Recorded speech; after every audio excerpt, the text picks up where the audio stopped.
നമുക്കൊപ്പം ഷഫീദ് റാവുത്തർ കൂടി ടെലിഫോണിൽ ചേരുന്നു. ഷഫീദ്, വളരെ ധൃതി പിടിച്ചുള്ള നീക്കങ്ങൾ ഇപ്പോൾ തിരുവനന്തപുരത്ത് നടക്കുന്നുണ്ട്. CPM സെക്രട്ടേറിയറ്റിൽ ഇന്നലെ നടന്ന ചർച്ചയാണ് അവസാനം രണ്ടുപേർ തമ്മിലുള്ള വാക്കേറ്റത്തിന് കാരണമാവുകയും അവസാനം EP പുറത്തേക്ക് എന്നുള്ള രീതിയിൽ വാർത്ത വരികയും ചെയ്തു. EP കണ്ണൂരിലേക്ക് മടങ്ങിയെന്നാണ് വിശ്വസനീയമായ കേന്ദ്രങ്ങൾ നമ്മളെ അറിയിക്കുന്നത്.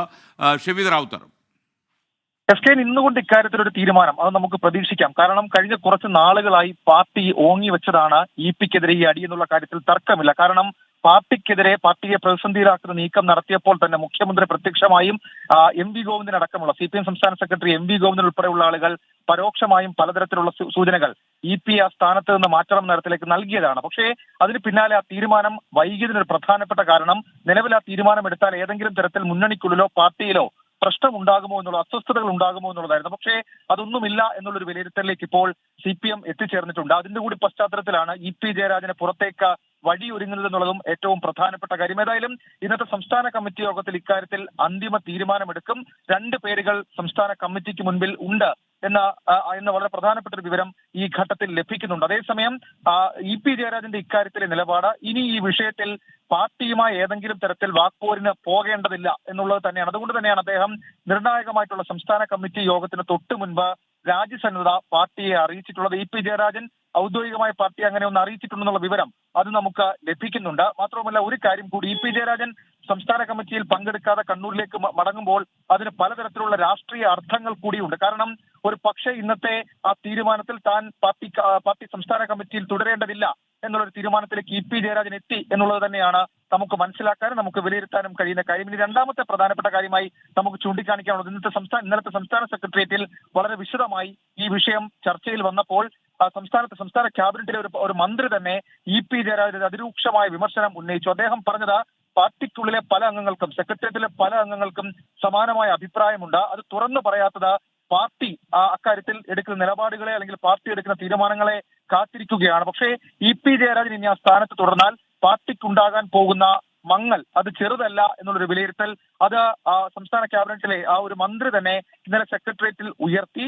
അതിനുശേഷമാണ് EP ജയരാജൻ ക്ഷുഭിതനായത്. ഏതായാലും ഒരേ തീരുമാനത്തിലേക്ക് പാർട്ടി എത്തിച്ചേർന്നിട്ടുണ്ട്. അത് EP ജയരാജനെ തൽക്കാലമെങ്കിലും ആ ചുമതലയിൽ LDF കൺവീനർ സ്ഥാനത്ത് നിന്ന് മാറ്റുക എന്നുള്ളത് തന്നെയാണ്. മറ്റ് നടപടികൾ ഉണ്ടാകുമോ എന്നുള്ള കാര്യം അതിനത്തെ സംസ്ഥാന കമ്മിറ്റിയിൽ ചർച്ചയാകും. പാർട്ടിയെ സംബന്ധിച്ച് ലോക്സഭാ തെരഞ്ഞെടുപ്പ് ദിവസം വലിയ തരത്തിൽ പ്രതിസന്ധി ഉണ്ടാക്കിയ ഒരു വിഷയം, ആ വിഷയത്തെ അഡ്രസ് ചെയ്യാൻ വൈകലുണ്ടായെന്ന് പോലും പാർട്ടിയിലെ മുതിർന്ന നേതാക്കൾക്ക് അഭിപ്രായമുണ്ടായിരുന്നു. അഭിപ്രായങ്ങൾക്കൊക്കെ ഒടുവിൽ ഇന്നത്തെ സംസ്ഥാന കമ്മിറ്റി യോഗം EP ജയരാജനെ സംബന്ധിച്ച് നിർണായകമാവുകയാണ്. നൽകിയത് എന്തായാലും വളരെ തിരക്ക് പിടിച്ച രാഷ്ട്രീയ നീക്കങ്ങളാണ് ഇപ്പോൾ നടക്കുന്നത്. LDF കൺവീനർ സ്ഥാനം അത് പലപ്പോഴും ഈ നേതാക്കന്മാർക്ക് അതൊരു വലിയൊരു കുരിശായിട്ടാണ് അറിയുന്നത്. നന്ദിയില്ലാത്ത പണിയാണ് ഇതെന്നുള്ള രീതിയിലൊക്കെയാണ് നേതാക്കന്മാരുടെ ചില പ്രതികരണങ്ങൾ വരുന്നത്. എന്തായാലും AK ബാലനും TP രാമകൃഷ്ണനുമാണ് ഇപ്പോൾ പാർട്ടി സജീവമായി പരിഗണിക്കുന്ന പേരുകൾ. എന്നാൽ AK ബാലന് ഈ സ്ഥാനത്തേക്ക് വരാൻ തീരെ താല്പര്യമില്ല എന്ന് അദ്ദേഹം ഉത്തരവാദപ്പെട്ട കേന്ദ്രങ്ങൾ പ്രകടിപ്പിച്ചു എന്നാണ് നമുക്ക് മനസ്സിലാക്കാൻ കഴിയുന്നത്. പിന്നീട് അങ്ങനെയാണെങ്കിൽ TP രാമകൃഷ്ണൻ തന്നെ LDF കൺവീനർ ആകാനുള്ള സാധ്യത. അതേസമയം മറ്റൊരു ആലോചന കൂടി ഇപ്പോൾ തിരുവനന്തപുരത്ത് നടക്കുന്നത്, ഇന്നത്തെ സംസ്ഥാന കമ്മിറ്റിയിൽ ഇങ്ങനെയൊരു തീരുമാനമെടുക്കേണ്ട, മറ്റൊരു അവസരത്തിലേക്ക് അത് മാറ്റിവെക്കണം എന്ന രീതിയിലുള്ള ചിന്തകളും ചില നേതാക്കന്മാർ പ്രകടിപ്പിക്കുന്നു. കാരണം ചില വാർത്താമാധ്യമങ്ങൾ നേരത്തെ തന്നെ ഇക്കാര്യം റിപ്പോർട്ട് ചെയ്തതിൽ പാർട്ടി അസ്വസ്ഥരാണ് എന്നുകൂടി നമ്മൾ അറിയുന്നു. വീണ്ടും ദിലീപ് കുമാർ നമുക്കൊപ്പം ചേരുകയാണ്. ദിലീപ്, മറ്റു വിശദാംശങ്ങൾ എന്തെങ്കിലും ലഭിച്ചോ ഇക്കാര്യത്തിൽ? ഇന്നലെ നടന്ന CPM സംസ്ഥാന സെക്രട്ടേറിയറ്റ് യോഗത്തിൽ ഇക്കാര്യത്തിൽ വിശദ ചർച്ചയുണ്ടായി. നേരത്തെ മുതൽ തന്നെ EP ജയരാജൻ്റെ പല നടപടികളും CPMനെ പ്രതിരോധത്തിലാക്കുന്നു എന്ന വിമർശനം പാർട്ടിക്കകത്ത് നേതാക്കൾ ഉന്നയിച്ചിരുന്നതാണ്. പക്ഷേ മുഖ്യമന്ത്രി പിണറായി വിജയനുമായുള്ള അദ്ദേഹത്തിൻ്റെ അടുപ്പമാണ് പല സന്ദർഭങ്ങളിലും EP ജയരാജനെ പാർട്ടി നടപടിയിൽ നിന്ന് രക്ഷിച്ചത്. അതുകൊണ്ട് തന്നെയാണ് LDFനെയും CPMനെയും വലിയ പ്രതിരോധത്തിലാക്കിയ കഴിഞ്ഞ തെരഞ്ഞെടുപ്പ് സമയത്ത് EP ജയരാജൻ നടത്തിയ ആ കൂടിക്കാഴ്ചയെ തുടർന്ന് പോലും പിന്നീട് മാസങ്ങൾ കഴിഞ്ഞിട്ടും EP ജയരാജന് മുന്നണി കൺവീനർ സ്ഥാനത്ത് തന്നെ തുടരാൻ കഴിഞ്ഞതും ഈ പിണറായി വിജയനുമായുള്ള സൗഹൃദത്തെ തുടർന്നായിരുന്നു. പക്ഷേ മുഖ്യമന്ത്രിക്കും പ്രതിരോധിക്കാൻ കഴിയാത്ത വിധം വലിയ തോതിലുള്ള വിമർശനം സഖ്യകക്ഷികളിൽ നിന്ന്, പ്രത്യേകിച്ച് CPIയിൽ നിന്നുണ്ടായി. CPIMൽ തന്നെ വിവിധ നേതാക്കൾ ഈ വിമർശനം ഉന്നയിച്ചിരുന്നു. മാതൃകയാകേണ്ട ഒരു നേതാവാണ് അത്തരത്തിലൊരു കൂടിക്കാഴ്ച പാർട്ടി അറിയിക്കാതെ പ്രകാശ് ജാവദേക്കർ എന്ന BJP നേതാവുമായി നടത്തിയത്. അതുതന്നെ ഒരു പൊതുപരിപാടിയിലായിരുന്നില്ല ഈ കൂടിക്കാഴ്ച. തിരുവനന്തപുരത്തെ ആക്കുളത്തുള്ള അദ്ദേഹത്തിൻ്റെ മകൻ്റെ ഫ്ളാറ്റിൽ വെച്ചായിരുന്നു ഈ കൂടിക്കാഴ്ച നടത്തിയത്. അതുകൊണ്ട് തന്നെ ഇക്കാര്യത്തിൽ പാർട്ടിയെ അറിയിക്കുന്നതിൽ അടക്കമുള്ള ഉത്തരവാദിത്വക്കുറവ്, ജാഗ്രത കുറവ് EP ജയരാജൻ്റെ ഭാഗത്തു നിന്നുണ്ടായി എന്ന വിലയിരുത്തൽ പല നേതാക്കൾക്കും ഉണ്ടായിരുന്നു. പക്ഷേ CPIM ഇക്കാര്യത്തിൽ ഒരു വിശദമായ ചർച്ചയിലേക്ക് കടന്നിരുന്നില്ല. തെരഞ്ഞെടുപ്പ് ദിവസം വോട്ട് ചെയ്തതിന് ശേഷം EP ജയരാജൻ മാധ്യമപ്രവർത്തകരോട് ഈ കൂടിക്കാഴ്ചയെക്കുറിച്ച് സമ്മതിക്കുകയും ചെയ്തിരുന്നു. അതിനു മുമ്പ് ദല്ലാൾ എന്നറിയപ്പെടുന്ന നന്ദകുമാറാണ് ഈ കാര്യം പുറത്തു കൊണ്ടുവന്നത്. അതിനുശേഷം EP ജയരാജൻ ഇത് തെരഞ്ഞെടുപ്പ് ദിവസം തന്നെ സമ്മതിക്കുന്നു. അന്നേ ദിവസം തന്നെ മുഖ്യമന്ത്രി പിണറായി വിജയൻ ഈ EP ജയരാജൻ്റെ വാദത്തെ തള്ളിക്കളയുന്നു. അദ്ദേഹം നടത്തിയ അന്നത്തെ ആ പരാമർശം തന്നെ രാഷ്ട്രീയ കേരളം മറക്കാനിടയില്ലാത്ത പരാമർശമായിരുന്നു. പാപിയോടൊപ്പം ശിവൻ ചേർന്നാൽ ശിവനും പാപിയായിടും എന്ന തരത്തിലുള്ള ഒരു പ്രയോഗം കൂടി മുഖ്യമന്ത്രിയുടെ ഭാഗത്തു നിന്നുണ്ടാകുന്നു. പക്ഷേ അതിനുശേഷവും CPIM നേതൃത്വം, പ്രത്യേകിച്ച് സംസ്ഥാന സെക്രട്ടറി MV ഗോവിന്ദൻ, അദ്ദേഹത്തിൻ്റെ നിഷ്കളങ്കമായ നിലപാടാണ്. അത് മാധ്യമങ്ങളോട് അദ്ദേഹം തുറന്നു സമ്മതിച്ചതുമാണ്. മാധ്യമങ്ങളാണ് കുറ്റക്കാർ എന്ന നിലയിലുള്ള പ്രതികരണമായിരുന്നു നടത്തിയിരുന്നത്. പക്ഷേ ഏതായാലും CPIM ഇക്കാര്യത്തിൽ വിശദമായ ചർച്ച നടത്തിയിരിക്കുകയാണ്.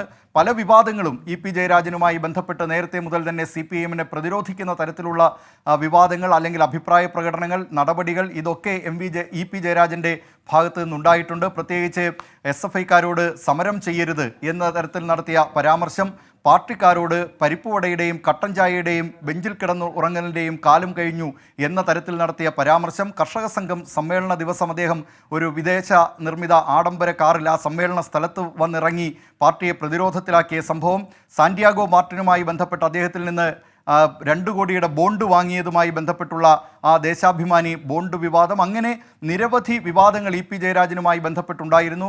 ഏറ്റവും ഒടുവിലായി കണ്ണൂരിൽ ഒരു ആയുർവേദ റിസോർട്ടുമായി ബന്ധപ്പെട്ടുണ്ടായ വിവാദം, അത് പിന്നീട് നിരാമയ റിസോർട്ട് എന്ന പേരിൽ മറ്റൊരു BJP നേതാവിന് ബന്ധമുള്ള ഒരു കമ്പനിക്ക് അത് കൈമാറിയതുമായി ബന്ധപ്പെട്ടുള്ള വിവാദം. അങ്ങനെ വിവാദങ്ങളുടെ ഒരു സഹയാത്രികനായിരുന്നു EP ജയരാജൻ. 95-ൽ അദ്ദേഹത്തിന് 15ാം പാർട്ടി കോൺഗ്രസ് വേളയിലാണ് അദ്ദേഹം ഈ പാർട്ടി കോൺഗ്രസ് കഴിഞ്ഞ് മടങ്ങി വരും വഴി രാജധാനി എക്സ്പ്രസ്സിൽ വെച്ച് അദ്ദേഹത്തെ വാടക കൊലയാളികൾ വെടിവെച്ച് കൊലപ്പെടുത്താൻ ശ്രമിക്കുന്നു. അങ്ങനെ ആ വെടിയുണ്ട ശരീരത്തിൽ ഏറിക്കൊണ്ടാണ്, അല്ലെങ്കിൽ കഴുത്തിൽ ആ വെടിയുണ്ട പേറിക്കൊണ്ടാണ് പിന്നീട് EP ജയരാജൻ രാഷ്ട്രീയ ജീവിതം തുടർന്നുകൊണ്ടുവന്നത്.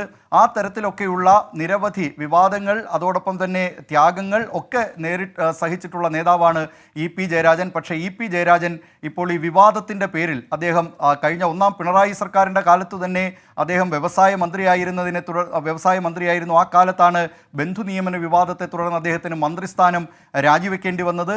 അങ്ങനെയൊക്കെയുള്ള പല വിവാദങ്ങളും EP ജയരാജനുമായി ബന്ധപ്പെട്ടുണ്ടായിരുന്നു. ഏറ്റവും ഒടുവിൽ മറ്റൊരു വിവാദത്തിൻ്റെ പേരിൽ EP ജയരാജന് മുന്നണി കൺവീനർ സ്ഥാനത്ത് നിന്ന് ഒഴിയേണ്ടി വരികയാണ്.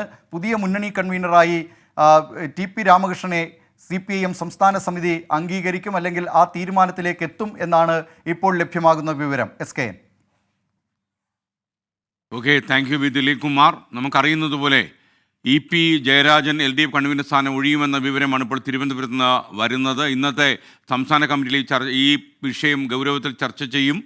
ആരായിരിക്കും അടുത്ത LDF കൺവീനർ? അദ്ദേഹം രാജി സന്നദ്ധത അറിയിച്ചു കഴിഞ്ഞു എന്നാണ് തിരുവനന്തപുരത്ത് നിന്ന് ഷെഫീദ് റാവുത്തർ റിപ്പോർട്ട് ചെയ്ത്.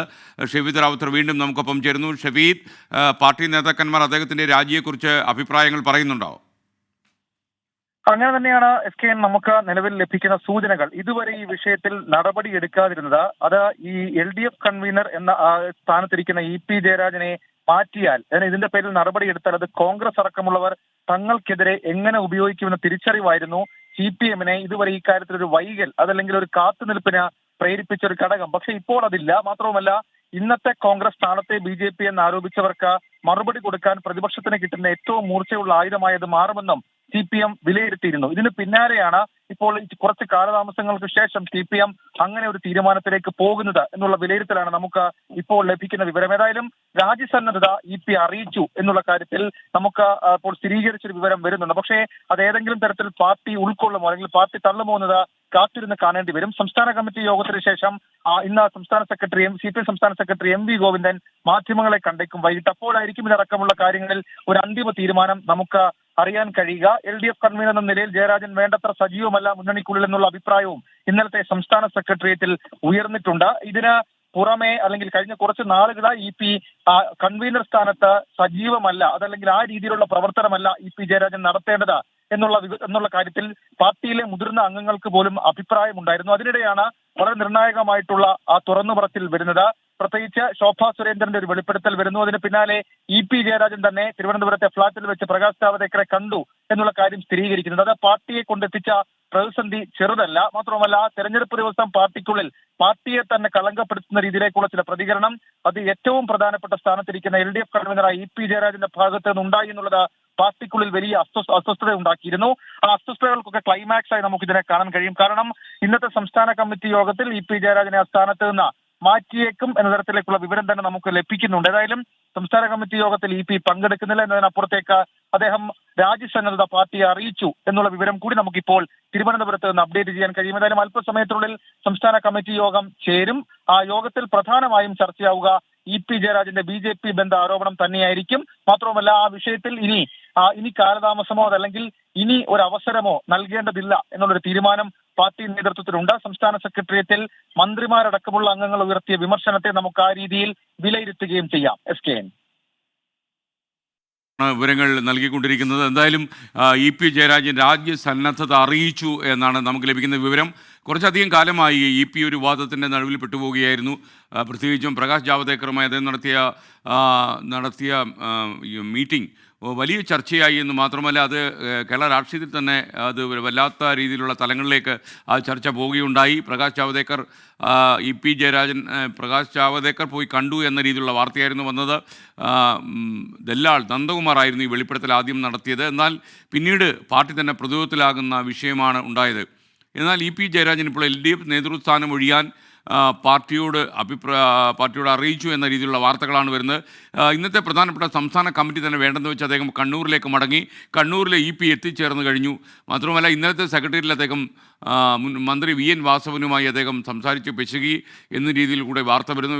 എന്തായാലും EP ജയരാജൻ കണ്ണൂരിലേക്ക് സംസ്ഥാന കമ്മിറ്റിയിൽ പങ്കെടുക്കാതെ മടങ്ങി. കണ്ണൂരിൽ അദ്ദേഹം എത്തിക്കഴിഞ്ഞു എന്നാണ് നമുക്ക് മനസ്സിലാകുന്നത്. കണ്ണൂരിൽ നിന്ന് ഞങ്ങളുടെ പ്രതി സജോ ദേവസ്യ തത്സമയം ചേരുന്നു. സജോ, അദ്ദേഹത്തിൻ്റെ പ്രതികരണം ലഭിച്ചോ? എന്താണ് അദ്ദേഹത്തിൻ്റെ ഒരു നിലപാട് ഇക്കാര്യത്തിൽ? SKN EP ജയരാജൻ പറയുന്നത് കണ്ണൂരിലെ പരിപാടികൾക്കായി, അതായത് ഇക്കാര്യത്തിൽ കൂടുതൽ വെളിപ്പെടുത്തലുകൾക്ക് അദ്ദേഹം തയ്യാറാകുന്നില്ല. കണ്ണൂരിൽ ചില പരിപാടികളുണ്ട്, അതിനുവേണ്ടി കണ്ണൂരിലേക്ക് എത്തിയെന്നതാണ്. പക്ഷേ നമുക്ക് ലഭ്യമാകുന്ന വിവരപ്രകാരം EP ജയരാജൻ സംസ്ഥാന സമിതിയുടെ പ്രധാനപ്പെട്ട അജണ്ടയായി തന്നെ തിരഞ്ഞെടുപ്പ് ദിവസത്തെ EP ജയരാജന്റെ പ്രതികരണം ചർച്ചയായി തന്നെ എടുക്കാൻ തീരുമാനിച്ചു. അതിനും അപ്പുറത്തേക്ക് അത് അങ്ങനെ ഒരു അജണ്ടയായി തന്നെ നിശ്ചയിക്കപ്പെട്ട് കഴിഞ്ഞാൽ സ്വാഭാവികമായും അത് നടപടിയിലേക്ക് പോകും എന്ന് അനുമാനിക്കണം. LDF കൺവീനർ സ്ഥാനം ഒഴിയാനുള്ള സന്നദ്ധത അദ്ദേഹം വ്യക്തമാക്കുകയും ചെയ്തു. ഈ കാര്യത്തിൽ EP ജയരാജന് ജാഗ്രതക്കുറവ് പറ്റി, പിഴവ് പറ്റി, വീഴ്ച പറ്റി എന്നത് മുഖ്യമന്ത്രി തന്നെ അന്ന് തുറന്നു പറയുകയും അടക്കം ചെയ്തതാണ്. പരസ്യമായ വിമർശനം അടക്കം നടന്നതുമാണ്. അതാണ് സംസ്ഥാന സമിതിയിൽ അജണ്ടയായി വരുന്നത്. അങ്ങനെ വരുമ്പോൾ നടപടിയിലേക്ക് കാര്യങ്ങൾ പോകുന്നു എന്ന നിലയിൽ തന്നെ അനുമാനിക്കേണ്ടി വരും. അതുകൊണ്ടാണ് അത് തിരിച്ചറിഞ്ഞാണ് EPയുടെ സമ്മർദ്ദ നീക്കം എന്ന് ഈ ഘട്ടത്തിൽ വിലയിരുത്തുകയും മനസ്സിലാക്കുകയും വേണം. അതുകൊണ്ട് ആ കാര്യത്തിലെ അതൃപ്തി വ്യക്തമാക്കിക്കൊണ്ട് തന്നെയാണ്, പരസ്യമായി വ്യക്തമാക്കിക്കൊണ്ട് തന്നെയാണ് അദ്ദേഹം സംസ്ഥാന സമിതിയിൽ പങ്കെടുക്കാതെ കണ്ണൂരിലേക്ക് തിരികെ എത്തിയിരിക്കുന്നത്. ഇനി ഏതായാലും അദ്ദേഹത്തിന്റെ ഇക്കാര്യത്തിലുള്ള വിശദമായ പ്രതികരണം നമ്മൾ ഏതായാലും തേടാൻ ശ്രമിക്കുന്നുണ്ട്. EP ജയരാജനെ സംബന്ധിച്ചിടത്തോളം മുതിർന്ന നേതാവെന്ന നിലയ്ക്ക് നേരത്തെ തന്നെ സംസ്ഥാന സെക്രട്ടറിയുടെ കാര്യത്തിലടക്കം തീരുമാനങ്ങൾ ഉണ്ടായപ്പോൾ മുതൽ EP ജയരാജൻ നേതൃത്വവുമായി അകന്നു നിൽക്കുകയാണ്, ഇടഞ്ഞു നിൽക്കുക.